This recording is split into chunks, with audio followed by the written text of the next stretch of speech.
안녕하세요. 카이스트 맘의손입니다. 삼성전자의 주가 전망 시작하겠습니다. 자, 오늘의 내용입니다. 첫 번째로 5G 장비 수주 소식을 전해드리겠고요. 그리고 6G 통신 시연 소식을 전해드리겠습니다.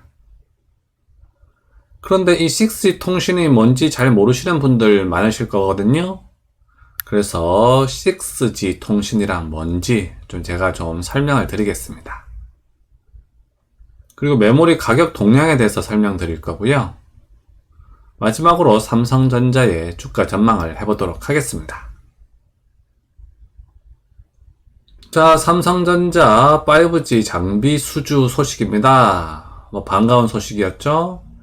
미국, 일본이어 유럽도 뚫었다. 삼성, 영국, 보다폰의 5G 장비 공급.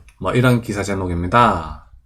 자, 그 내용을 보시면 삼성전자가 미국 1위 통신사인 버라이즌과 5G 장비 공급 계약을 예전에 체결했었죠? 거기에 이어서 일본도 했었고요. 그리고 이번에는 영국의 다국적 통신업체인 보다폰. 이 보다폰 아마 모르시는 분들 많으실 텐데요. 유럽 1위의 통신 사업자입니다. 영국만 하는 게 아니고요. 영국 외에 다른 나라에서도 통신 사업을 많이 하고 있습니다. 그 보다폰의 5G 공급사로 선정되며 유럽 시장에 첫 진출한다 라고 하죠. 자, 기사 내용을 좀 더 보시면 영국 보다폰의 5G 가상화 기지국 V랜 분야 공급사로 선정됐다 라고 하죠. 삼성전자가 유럽에서 5G 사업을 수주한 것은 이번이 처음이다 라고 합니다. 유럽 같은 경우에는요, 그 통신 장비 같은 경우 삼성이 조금 약세였습니다. 왜냐하면 노키아나 에릭슨 같은 유럽 통신 장비 회사들이 있어서요. 삼성전자는 유럽에서는 비교적 열세였는데 이번에 수주해서 좋은 소식이라고 할 수 있겠습니다. 자, 그런데요. 이 가상화 기지국 이렇게 어려운 단어가 나오죠? V랜 이런 거. 아마 이게 뭔지 모르시는 분들 많으실 텐데요. 그냥 우리가 생각하는 그냥 기지국이라고 생각하시면 되겠습니다. 그게 이제 5G에서는 이제 기술이 조금 더 좋아지면서요. 기존의 기지국을 가상화 기지국 이렇게 조금 어려운 단어로 부릅니다. 그런데요, 그냥 여러분들은 그냥 기지국이라고 생각하시면 되겠습니다. 자, 그리고 두 번째 소식입니다. 삼성전자 6G 통신 시연 이런 내용이죠. 자, 기사 제목을 보시면 삼성전자 테라헤르츠 대역서 6G 통신 시연 성공 이런 기사 제목입니다. 자, 그런데 보통 분들 테라헤르츠 이런 게 뭔지 모르실 거예요. 그래서 제가 뒤에서 좀 더 쉽게 설명을 드리겠습니다.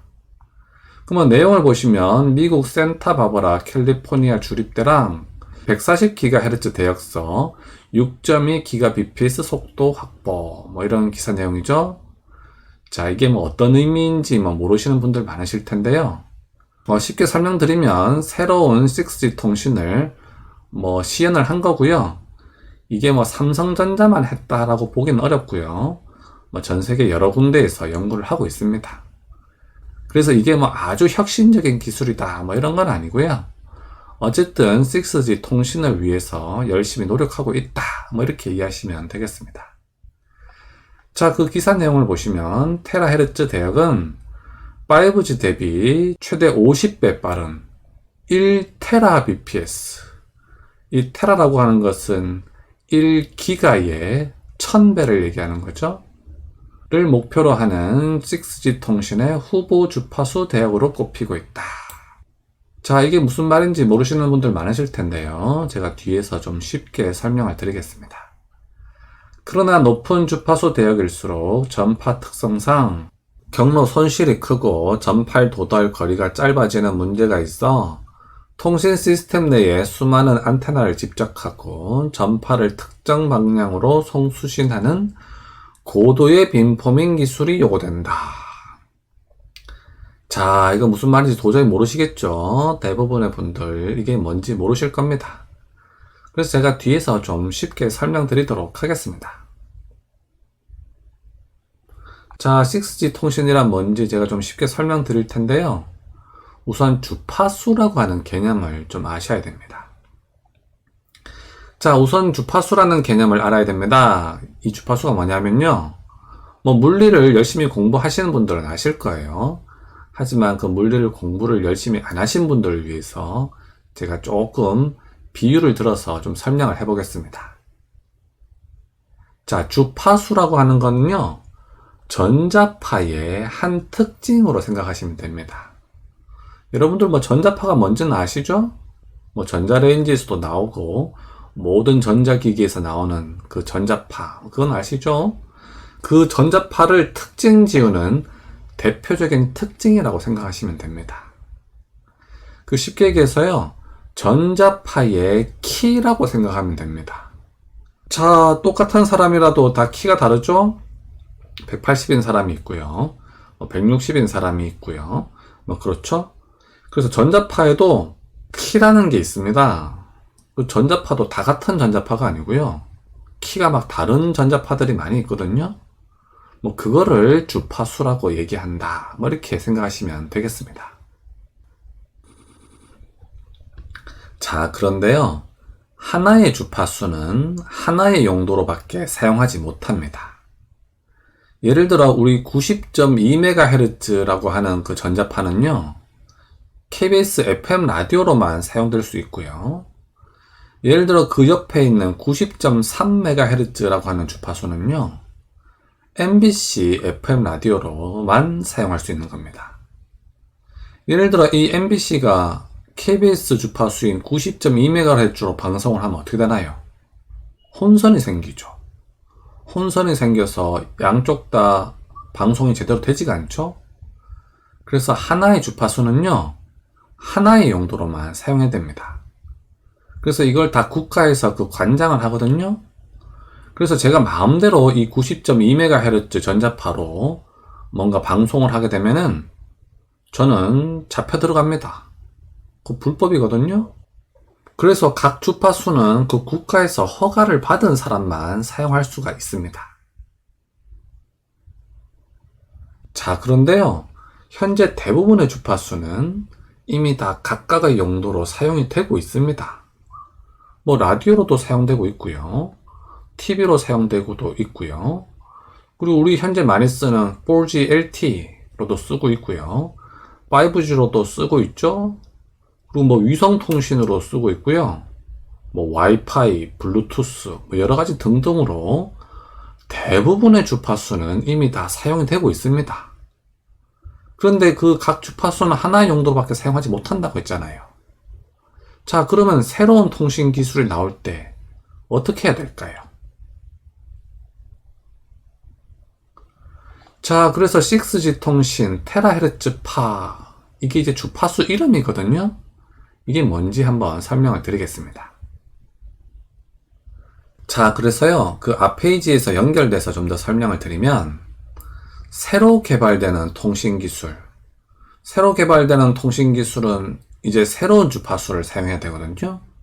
기존의 주파수들은 이미 다 옛날 기술로 사용되고 있기 때문에 어쩔 수 없이 새로운 주파수를 사용을 해야 됩니다.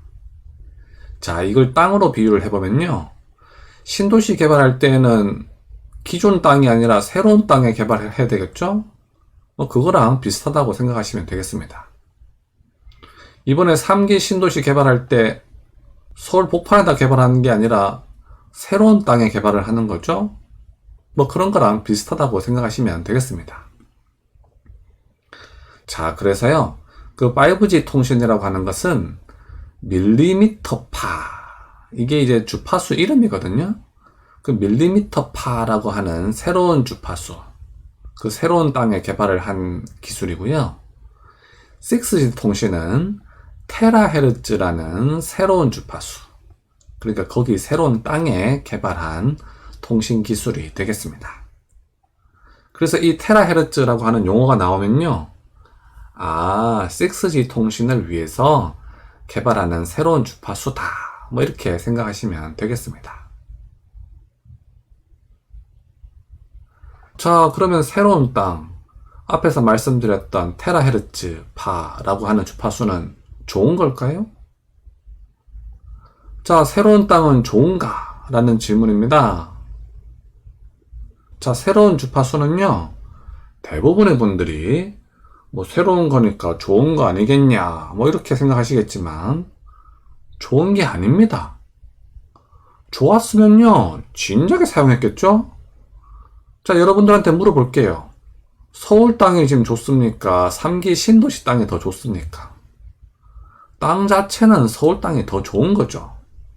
하지만 새로운 도시를 개발하기 위해서는 어쩔 수 없이 새로운 땅을 사용하는 것 뿐입니다.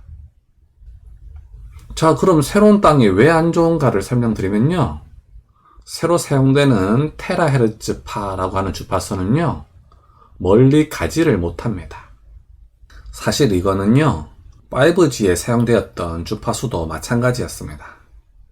그 5G에 사용되었던 주파수 이름이 아까 밀리미터 파였잖아요. 근데 여러분들 뭐 뉴스 기사 같은 거 많이 보셔서 아시겠지만, 그 5G 통신이요, 그 도달거리가 짧아서 기지국 근처에서만 5G가 돌아갑니다. 그 기지국에서 좀만 멀리 가면요, 그 5G로 돌아가는 게 아니라 4G LTE로 돌아가죠? 그렇게요, 새로 사용되는 주파수는 사실 좋은 건 아닙니다. 멀리 못 갑니다. 그래서 6G는 현재 사용되는 5G보다도 더 근처에서만 사용이 가능합니다. 자, 그럼 6G 통신과 미래 통신에 대해서 좀 더 설명을 드리겠습니다. 자, 그래서요, 그 6G 통신이라고 하는 것을 한마디로 설명드리면 뭐 이렇습니다. 불모지인 새로운 땅, 여기서 새로운 땅이라고 하는 것은 새로운 주파수를 얘기하는 거죠. 그 불모지인 새로운 주파수에 새로운 신기술을 사용해서 어떻게든 전송 속도를 올리는 기술입니다. 대신에 뭐 도달 거리는 짧다라고 생각하시면 되겠습니다. 뭐 비유를 하자면 3기 신도시 땅 자체가 뭐 좋은 건 아니지만 새 건물과 새 지하철을 깔아서 뭐 어떻게든 살기 좋은 도시로 만드는 거라고 생각하시면 되겠습니다. 자, 그리고요, 그 추후에는 빛을 이용한 라이파이 기술도 사용될 것으로 전망이 됩니다. 자, 여러분들 이 라이파이라고 하는 기술 뭐 들어보셨는지 모르겠는데요, 그 빛을 이용해서 통신을 하는 뭐 새로운 통신 기술입니다. 요즘 여러분들 집에 LED 등 많이 사용하시잖아요. 그 LED 등으로 조명으로도 사용하지만 그걸로 인터넷도 할 수 있거든요. 즉 LED 조명으로 사용하는 것 뿐만 아니라 그걸로 인터넷 통신을 할 수가 있습니다. 그 기술을 이제 라이파이라고 하거든요. 그래서 이 라이파이 기술도 좀 더 개발되면 상용화가 진행될 수 있을 것으로 전망이 됩니다. 자, 그리고 이것은 메모리 현물가 지수입니다. 최근 6개월 나타낸 거고요. 자, 최근에 보시면 전고점을 돌파한 것을 알 수가 있습니다. 아주 뭐 기분 좋은 소식이죠. 그래서 뭐 돌파를 해가지고요, 조금 더 막 가파르게 올라가면 더 좋을 텐데요, 조금 완만하게 올라가고 있습니다. 어쨌든 이게 다음 주에 얼마나 올라갈지 참 흥미진진하게 기대가 됩니다. 이게 막 쭉쭉쭉 올라가면요, 삼성전자 주가에도 좋은 영향을 미칠 수 있을 것으로 전망이 됩니다. 자, 그리고 이것은 미국 증시 S&P 500 지수입니다. 일봉 차트이고요. 한동안 잘 가다가요, 최근 며칠 조금 하락을 했습니다. 이것은 이제 미국 연준에서 뭐 테이퍼링 우려가 좀 있었죠? 뭐 금리를 2023년에 올린다, 뭐 그런 기사 오늘 많이 나왔습니다. 하지만 제가 보기에는 이건 단기적 악재로 생각되고요, 다시 곧 회복될 수 있을 것으로 전망이 됩니다. 자, 이것은 한국 증시 코스피 일봉 차트입니다. 우리나라 차트는 미국 증시와는 달리 그 하락폭이 크진 않죠? 뭐 미국 연준의 그 뭐 테이퍼링 우려가 좀 있었는데요, 우리나라는 뭐 크게 개의치 않고 여전히 좋은 모습을 보이고 있는 것을 알 수가 있습니다. 자, 이것은 삼성전자의 주가 차트 주봉입니다. 이번 주 좀 지지부진한 한 주를 보냈는데요. 전체적으로 보시면 이 가격대에서 계속 머무르고 있는 그런 상황입니다. 자, 이것은 삼성전자의 주가 차트 일봉입니다. 화수 이렇게 올라가면서요, 좀 기대를 부풀게 해줬는데요, 다시 목금 이렇게 조금 하락을 했습니다. 조금 안타깝긴 하죠? 향후 전망을 말씀드리면요, 한동안 조금 더 지지부진한 상태가 좀 더 지속될 것으로 전망이 됩니다. 자, 여기다 적정가를 표기하면 84,000원이 되겠습니다. 자, 이것은 삼성전자 우의 주가 차트 일봉입니다. 자, 보통 주와는 달리 삼성전자 우는 잘 버티고 있는 것을 알 수가 있습니다. 삼성전자 우 같은 경우는 장기 투자자들이 더 많죠? 그래서 이런 하락장에 더 잘 버틴다고 할 수 있겠습니다. 그리고 요즘 카카오가 많이 올라서 좀 부러우신 분들 많으실 거예요. 카카오도 좋은 주식이긴 합니다. 그래서 포트폴리오에 네이버와 카카오를 넣는 것도 저는 좋다고 생각하는데요. 하지만 또 삼성전자 우는 마음이 편한 또 그런 장점이 있죠. 카카오 같은 경우는 가지고 계시면 매일 주가를 확인해야 되는 그런 조금 불안감이 있는데요. 삼성전자 우는 그에 비하면 조금 스트레스가 적은 그런 주식이라고 할 수 있겠습니다. 자, 여기다 적정가를 표기하면요, 77,500원이 되겠습니다. 자, 그리고 2분기 배당 기준일이 점점 다가오고 있죠? 이번 달 28일이 삼성전자의 배당 기준일이 되겠습니다. 자, 이제 겨우 일주일밖에 안 남았네요. 자, 일주일만 버티시면 또 배당금을 받으실 수가 있겠습니다. 자, 이렇게 3개월마다 꼬박꼬박 배당금을 주니까 기분은 좋다고 할 수 있겠습니다.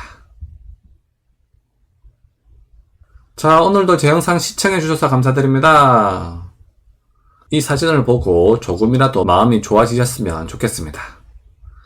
항상 건강하시고요, 여러분들의 투자에 행운을 빌겠습니다. 그럼 다음 시간까지 안녕!